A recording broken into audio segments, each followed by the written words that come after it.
Hello everyone, welcome to the WebEx and engagement hosted by myself, Jimmy Black, Technology Enabled Care Communications Officer at Dundee Voluntary Action. The project I work for is a joint effort between Dundee Health and Social Care Partnership and my employer, Dundee Voluntary Action. There's some local funding in it and also some Scottish Government funding, which we greatly appreciate. Recently we took on a development officer who works with me, nearly 30 years younger and a whiz in social media, just what we needed. What's engagement? Let's define our terms. Here's the noun, which seems to mean something slightly different from the verb. It's an agreement between two parties to do something together, meet, or even marry. I see the word consultation in that definition, and that's part of it too. What does the Scottish Government mean by engagement? Well, here are the national standards for community engagement. This diagram comes from the Scottish Government website, and I'll supply the link, or you can search for the Scottish Community Development Centre where the standards reside. The diagram is a bit hard to read online, so I've picked out the 7 national standards as follows: inclusion, support, planning, working together, methods which are fit for purpose, communication, and impact. So, community engagement. I think the standard view of what a community can be includes jobless people in community centres, ethnic minorities, rural villages, but these are not necessarily the only communities we want to appeal to. I need to reach the first two, not many rural areas in Dundee City, but I also need to reach people who receive care, their carers, professionals who give care, healthcare workers, doctors, nurses, academics, people from industry, and finding the methods which are fit for purpose is crucial to that effort. So how do you plan an engagement effort with such a wide range of audiences? Luckily, or should I say with great foresight, the government has provided a tool for us to use, called, appropriately, The Voice. You can get there from the National Standards site. As I hope you can see from the slide, it's free, but you have to sign up. This is the opening page for my project. I wrote it up well over a year ago and I really need to update it, but I was never good at the paperwork. What I can say is that it helped me think out and plan many, probably all of the activities I'll describe today. As you'll see at the top of the slide, the first section is analysis. You think things through, and when you're ready, you go on to the next stage, planning, then doing, then reviewing what you've done and achieved. The documents tag is for related information, and reports allows you to display results. Users lets you authorise other members of your team to edit the voice entry, and I have no idea what audit log does, but I can guess. I should look. Very usefully, you can see what other people are up to. There's an index which shows you activity in the local authorities you select.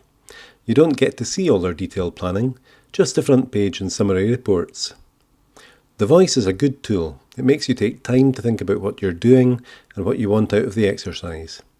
So having been through that, pragmatically, what is engagement for? For the Dundee Tech project, it's about changing perceptions of technology-enabled care, spreading awareness and understanding. It's about consultation, and it provides some kind of proof of co-production. If you want to know more about co-production, well, that's another WebEx altogether, but a good place to find out is the Scottish Co-Production Network, and the Scottish Government is very keen on it. Because we are introducing people, some people, to new concepts, we need to provide information and education before we can move to consultation and participation. As per this well-worn old tree, these ideas have been around for a while, but they're still challenging. So let's talk about different techniques, the Dundee Tech project, and what we've done so far. The first method of engagement, shoe leather and doorsteps. A recent experience of Dundee City Council's Engage Dundee programme shows that getting out and knocking on doors can be more effective than web-based surveys or even public meetings. Political parties still knock on doors for a reason.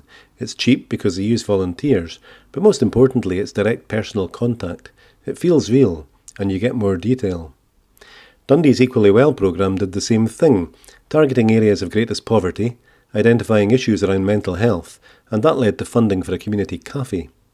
After all that, I should say that we haven't used this technique yet, but we may soon do so in targeted areas. Doorstepping can be a pleasant chore, and sometimes it's a bit scary, and you need to think about health and safety. Second method is events. We have organised one big event so far, and the next is imminent, the Dundee Smart Care Convention. The idea was to create a free conference with an exhibition. We took bookings for the seminars and we threw the doors of the exhibition open to the public. Even we were surprised at the success of the event in 2016. We had over 200 people through the door and the venue proved to be too small. So this year we've decided to be reckless. We've booked the Caird Hall in the middle of Dundee. There will be 25 exhibitors from commercial, statutory and third sector organisations, and bookings are coming in steadily. The first session will be a review of Dundee's draft technology-enabled care strategy, and we'll use the click-a-pad voting system to gather views from the audience. Our speaker's presentation will be interspersed with questions. Audience members will have voting pads, and the results of the votes will be displayed instantly on a screen. We did something similar last year and used the graphs and bar charts in an event report. So more information at www.dva.scot. Come and join us. Third method, media, specifically videos. Explaining useful gadgets to people is hard. You need to see them in action to really understand what they do. So early on in the project, I made a slideshow just on the office computer and recorded the voices of the local social care response staff demonstrating the community alarm service. That enabled us to reach many more people through the council website, and we used the presentation in an online tutorial on technology-enabled care. The presentation is simple and basic, required no specialist equipment, and was done for the cost of my wages. We also made a video about Dundee's pioneering smart flat, which was used on the local newspaper's website, and which also stimulated interest from Scottish television news, who then came and did their own for the Tayside and North Fife Bulletin. And we made a video for the Dundee Independent Living Centre, now crisply rechristened Dundee and Angus Independent Living and Community Equipment Loan Service, and it does what it says in the tin. Videos are also extremely useful for the next technique, which is social media. We have been using Facebook from the beginning of the project, posting videos and still pictures about innovations in technology-enabled care from around the world, and publicising our own activities and those of people in Dundee. For example, students on the Dundee University Product Design course. More on them later, but getting back to Facebook, we've had our successes and failures. We know because Facebook throws up some interesting and useful statistics. For example, here's a post about Florence, a very familiar cyborg in many parts of Scotland, but new to Tayside.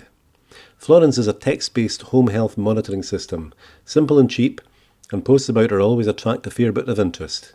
288 views isn't bad, but we have done better. With Florence, we want to reach two audiences, patients and healthcare professionals. Patients need to know what's new, and this can create a useful demand. Healthcare professionals need to know about this useful new technique in the hope that they will be persuaded to try it out. We can see that most of our Facebook fans see our posts in the evening. This slide is a random 7 days. From that we can guess that most viewers don't see the posts at work. They're checking in at home. Some might be dedicated healthcare workers frustrated that their employer's systems block Facebook, but I suspect most are patients.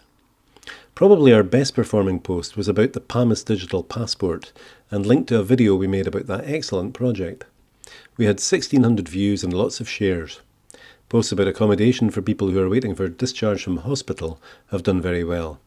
They link to pictures and leaflets which we produced in conjunction with the City Council's design team, and were part of a wider campaign to let people know about 3 specially adapted properties which are available.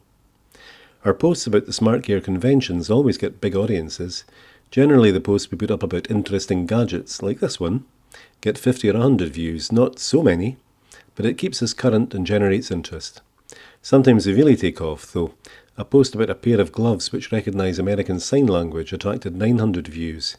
For a bit of fun we put up this picture of a milk carton and asked people what they thought it was, and that attracted 900 odd views.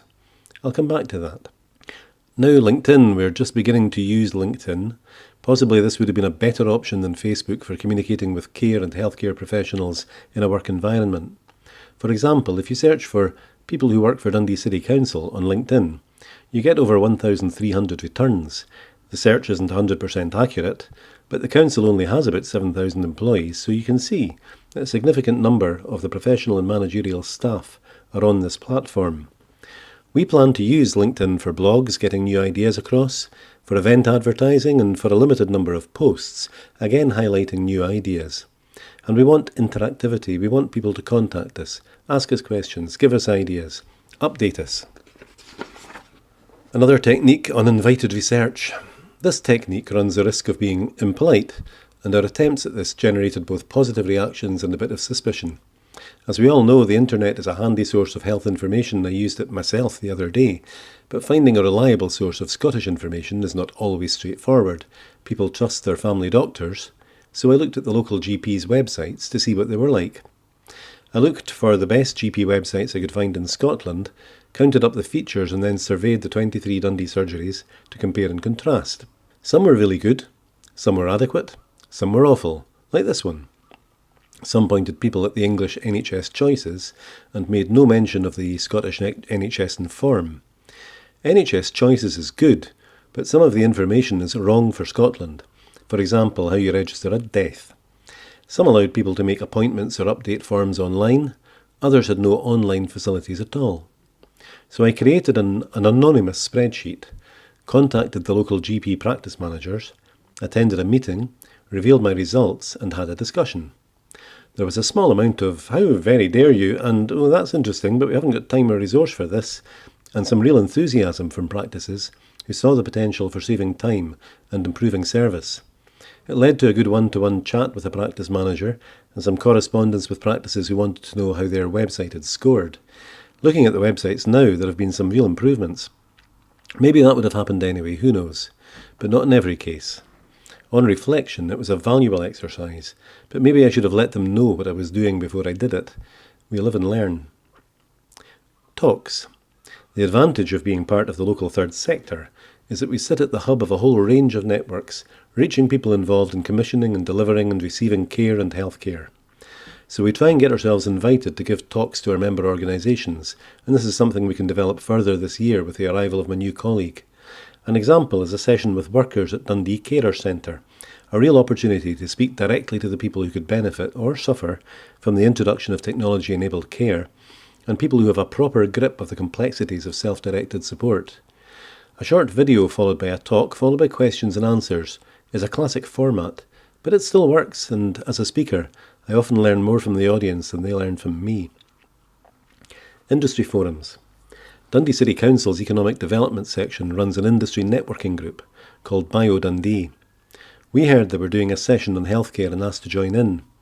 This has been valuable as the group includes people from the computer games industry, local academics developing advanced technology for medical use, medical consultants from Ninewells Hospital, and business representatives. Our contribution to this group has been to emphasise the relevance of technology-enabled care as an important market for local designers and producers. I wrote an article for them about the surgery software used by most Tayside GPs, known as Vision. They operate a help desk from Dundee which covers Scotland, Wales and Northern Ireland, and not many people know that. Being part of it also gives us access to people in echelons we might not have reached otherwise, and one consultant was very pleased to hear about the Dundee Independent Living Centre, something of which he was previously unaware. Votes. We have now started a programme of 12 engagement events targeted at different groups. The first was a focus group with people over 60. I have a colleague in Dundee Voluntary Action who supports the Celebrating Age network, and she found me enough people to make up a focus group. A successful post on Facebook and personal contacts brought in some more, and much to our surprise, 2 police officers turned up too. They were keen to find out what services were available for the vulnerable people they met while on duty. The session was called A Gadget a Day Keeps the Doctor Away, and the format was a series of short talks or videos from me, each followed by a group discussion and a vote. The votes made use of the PP Vote Click-a-Pad system. Each participant had a voting pad and the results of each vote were displayed on the screen behind me in the form of graphs. And we had lunch. The participants deserved a sandwich, they all worked hard. This participant is trying out speaking to her doctor on the smartphone, except it's not her doctor, it's my colleague Beth in the next room. Several of the group had used Skype or FaceTime to talk to relatives, so it was nothing new for them. Here's a summary of the questions and answers. You can see that this group was already quite switched on to technology. 89% were willing to speak to a healthcare professional over a video call. Who says older people won't use technology? Feedback on the session was very good, and people liked having the chance to speak and vote.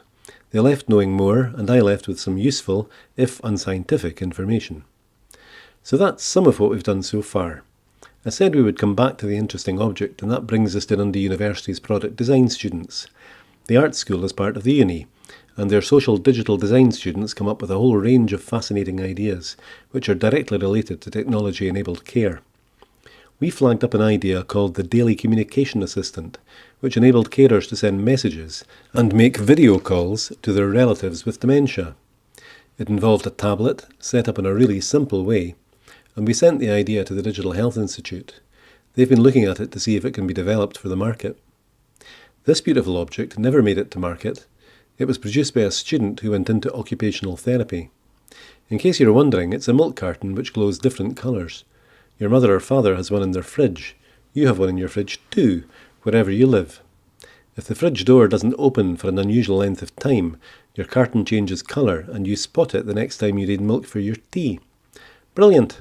And I've told so many people about it because it gets across in a very simple and elegant way what technology can do for carers and the people they care for. There's no milk in it, just a big 2-pint carton of engagement. The latest group of students are coming to the Smart Care conference. I hope some of you can too. Thanks for listening.